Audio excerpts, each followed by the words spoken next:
Okay, hello students. இன்றைக்கி நம்ம என்ன ப்ராப்ளம் பார்க்க போகிறோம்னா, நம்ம ஆக்சுவலாக வந்து இம்பார்ட்டண்ட் ப்ராப்ளம்ஸ் எல்லாமே வந்து ஒன் பை ஒன்னாக பார்த்துட்டு வந்துட்ருக்கோம். அந்த அந்த சீரீஸில் வந்து பார்த்திங்கன்னா, இப்போ நம்ம முக்கியமாக என்ன ப்ராப்ளம் பார்க்க போகிறோம் அப்படின்னா, கெப்பாசிட்டன்ஸை பேஸ் பண்ணின ஒரு ஃபார்முலா. ஆக்சுவலாக ஃபஸ்ட்டு நான் ஃபார்முலா எழுதிடுறேன். C equal to epsilon not A divided by D. இது நம்மளுடைய ஃபார்முலா. இதில் பாருங்கள், எப்சிலான் நாட் அப்படிங்கிறது வந்து இந்த வேல்யூ கொடுத்துருக்காங்க. இந்த வேல்யூ வந்து தயவு செஞ்சு நீங்கள் என்ன பண்ணுங்கன்னா ஞாபகம் வச்சுக்கோங்க. ஏன்னா பப்ளிக் எக்ஸாமில் ஒரு சில வாட்டி இந்த வேல்யூவை கொடுக்கவே மாட்டாங்க, கொடுக்காமலே கேட்பாங்க. ஸோ அப்படி இருந்தாலும் நம்மளுக்கு போட தெரிஞ்சிருக்கணும். சரி, அப்போ நான் இந்த வேல்யூவை ஃபஸ்ட்டு எழுதுகிறேன். என்ன எழுதுகிறோம் பாருங்கள், 8.85 into 10 to the power of minus 12 போட்டாச்சா? ஓகே, ஏன் நம்ம ஃபஸ்ட்டு இதை சொல்லிட்டோம் அப்படின்னு பார்த்தீங்கன்னா, உங்களுக்கு ஒரு முக்கியமான தகவலை சொல்லணும். அதுக்காக தான்.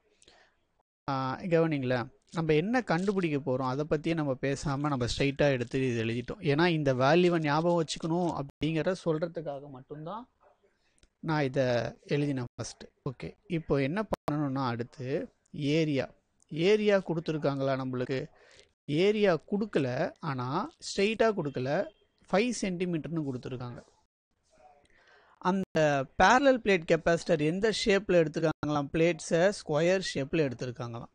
அப்போது ஸ்கொயர்னால் உங்களுக்கு தெரியும் என்னது, ஸ்கொயர்னால் வந்து நம்மளுக்கு 4 சைடும் ஈக்குவலாக இருக்குது அப்படின்னு தெரியும். அப்போ 2 சைடு மல்டிப்ளை பண்ணால் நமக்கு என்ன கிடச்சிரும்? அதோடைய ஏரியா கிடச்சிரும். அப்போ 5 சென்டிமீட்டர்னால் நம்ம அது எப்படி எழுதலாம்?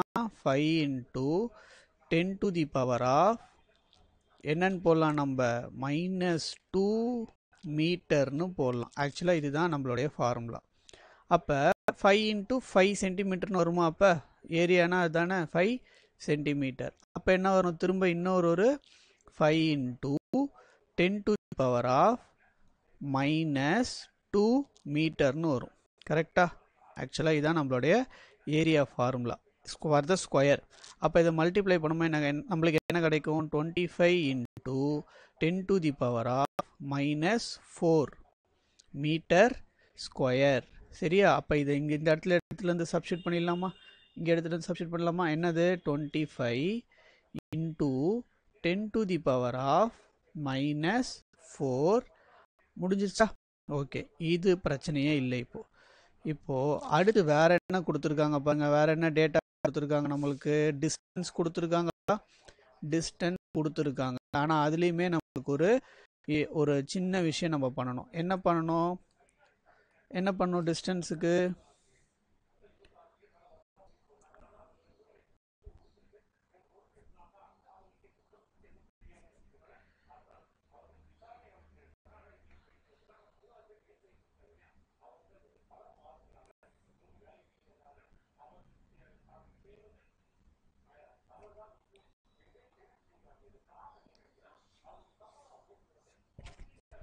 ரைட், இப்போது நம்ம என்ன பண்ணோம்? டிஸ்டன்ஸ் கொடுத்துருக்காங்களா? டிஸ்டன்ஸ் வந்து கொடுத்துருக்காங்க. பட் ஆனால் அது எப்படி கொடுத்துருக்காங்கன்னா 1 மில்லிமீட்டர்னு கொடுத்துருக்காங்க. நம்மளுக்கு தெரியும் 1 மில்லிமீட்டர் அப்படிங்கிறது into 10 to the power of -3 மீட்டர்னு அர்த்தம். அப்போ அந்த வேல்யூ இங்கே வந்து சப்ஸ்டியூட் பண்ணலாமா?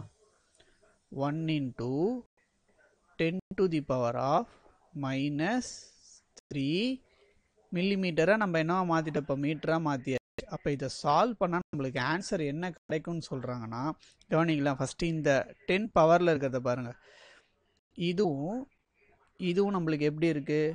பேஸ் சேமாக இருந்தால் பவரை ஆட் பண்ணிக்கலாம். அப்படி ஆட் பண்ணால் என்ன கிடைக்கும்? 10 to the power of -16 கிடைக்கும்.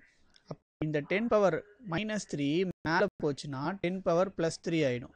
அப்போ நம்மளுக்கு என்ன ஆன்சர் கிடைக்கும்? 10 பவர் -13 வந்து நிற்கும்.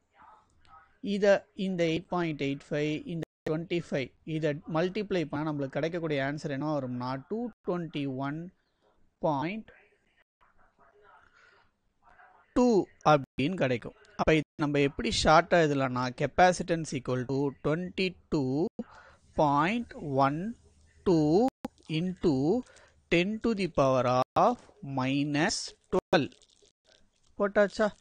இந்த இடத்துல நம்ம போட்டாச்சு.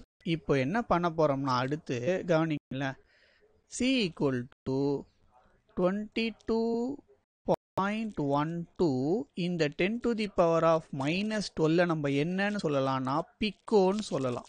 எப்படி நம்ம மில்லிமீட்டரை இந்த இடத்துல மீட்டராக மாற்றினும் போது 10⁻³ பண்ணமோ அது அப்படியே இப்போ ரிவர்ஸ் 10⁻12 இருக்கிறத நம்ம என்னன்னு சொல்லலாம், பிக்கோன்னு சொல்லலாம். அப்போ கெப்பாசிட்டன்ஸோட யூனிட் என்னது, ஃபேரட். ஸோ என்னோட யூனிட் என்ன வந்துருச்சு, பிக்கோ ஃபேரட்னு வந்துருச்சு. இதுதான் நம்மளுடைய பார்ட் ஏ கொஷின் ஓவர். இப்போ இதுலேயே பார்ட் பி என்ன கேட்டிருக்காங்கன்னு பார்த்தோம்னா, பார்ட் பியில் அதுலேயே என்ன கொடுத்துருக்காங்க, if a 10 volt battery is connected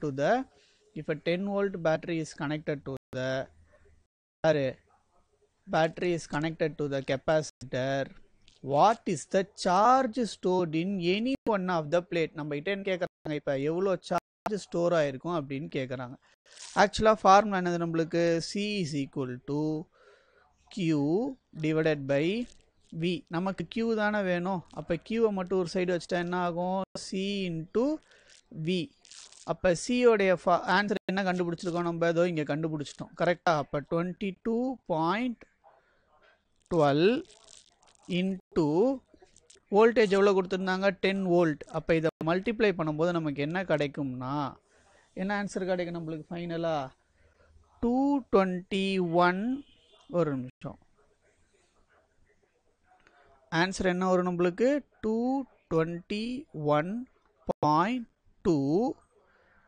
இது என்னது, சார்ஜோட யூனிட் என்ன வரணும், கூலும்னு வரணும் கரெக்டாக. சார்ஜோட யூனிட் என்னது, கூலும். தட் இஸ் இந்த இடத்துல என்ன வரணும் நம்மளுக்கு, சி போட்டாச்சா, சி போட்டாச்சு. இந்த இடத்துல இன்டூ இந்த பிக்கோன்னு இருக்கு பார்த்தீங்களா, அந்த பிக்கோவை அப்படியே எழுதிக்கோங்க. அப்படி பிக்கோன்னு எழுதலைன்னா ஃபஸ்ட்டு என்ன எழுதிடணும் நம்ம, 10 to the power of -12ன்னு போட்டுடணும். அப்போ இந்த 10⁻12 திருப்பி நம்ம கீழே எழுதும்போது நம்ம என்னென்னு எழுதிக்கலாம், பிக்கோ கூலும்னு போட்டுக்கலாம். Most important board examination problem. சரிங்களா, தேங்க்யூ.